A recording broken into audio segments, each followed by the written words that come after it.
It's finally gone for you, and you got the. Yeah, probably today wasn't probably about winning the game. It was probably a reflection on our pre-season.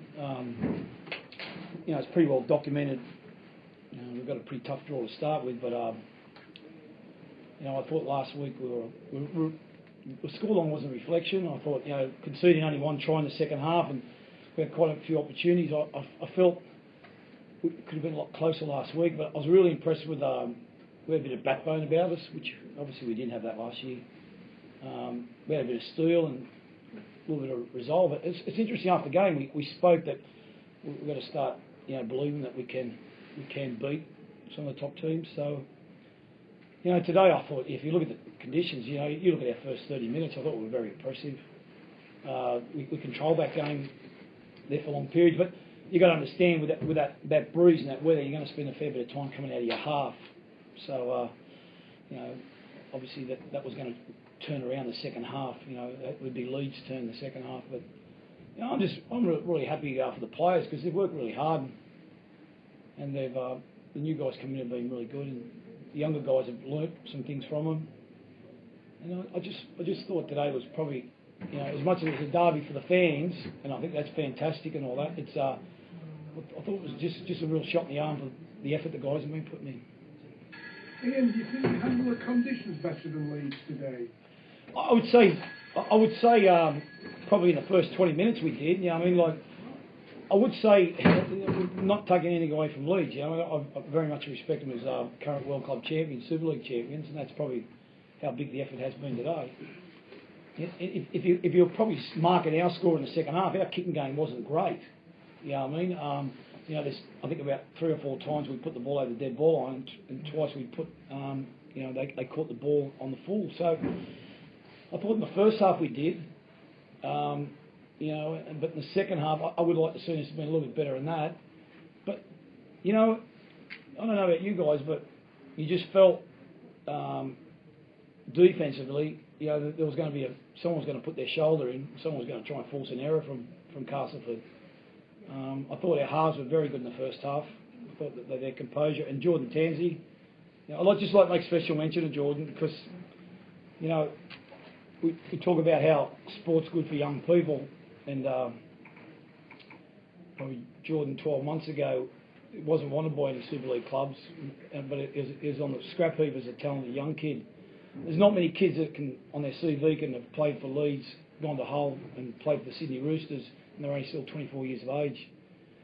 And he begged me to play here, and I thought, I just like the way he kept ringing me up last year, and I kept trying to encourage him, and I signed him last year, and we actually stopped him then playing and got an operation he needed on his knee.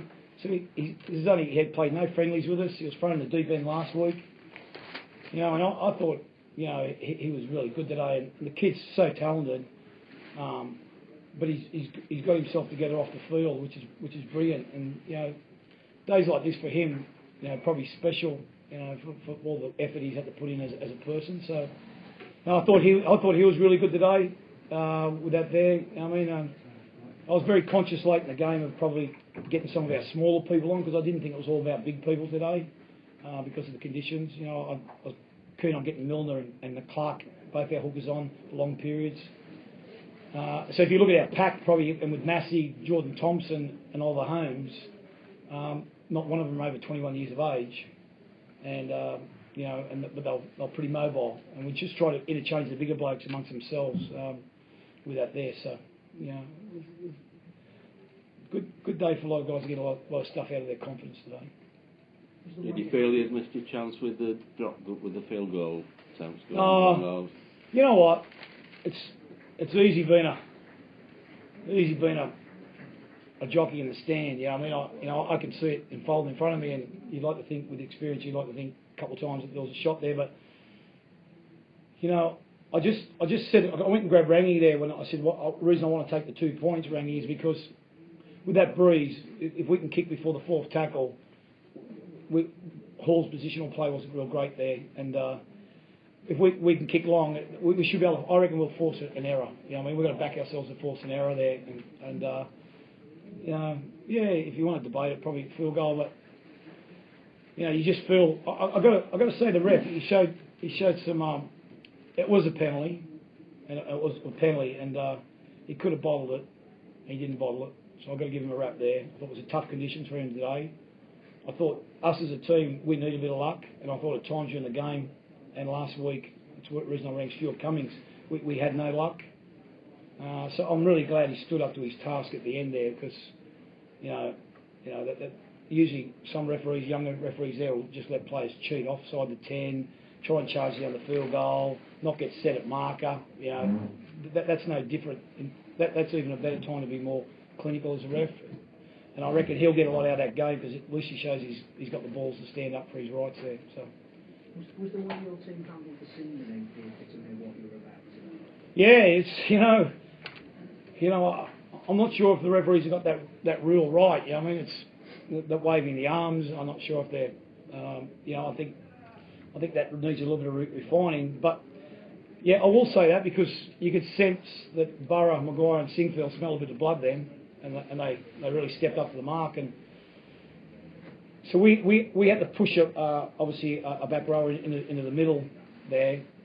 And it's probably a good point you make, Phil, is it's probably a great time for us to reflect. With 12 players, we worked pretty hard for each other in that period. You know, I keep coming back to,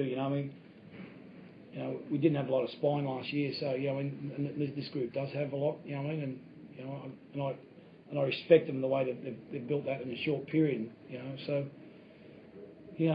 I'll be honest, when that happened, that seemed in, I thought, wow, that could be really dangerous for us at that period. So, and we got through it and gave us a bit of confidence. Any more questions? Was it good for Jamie Ellis to kick those 2 goals after he missed a couple? I don't know if it was good for Jamie. I think it was good for everyone who supports Cass. You know what I mean? Like, well, he's dad or something, are you? So, you know what I mean? Well, after he missed a couple, to hold his nerve.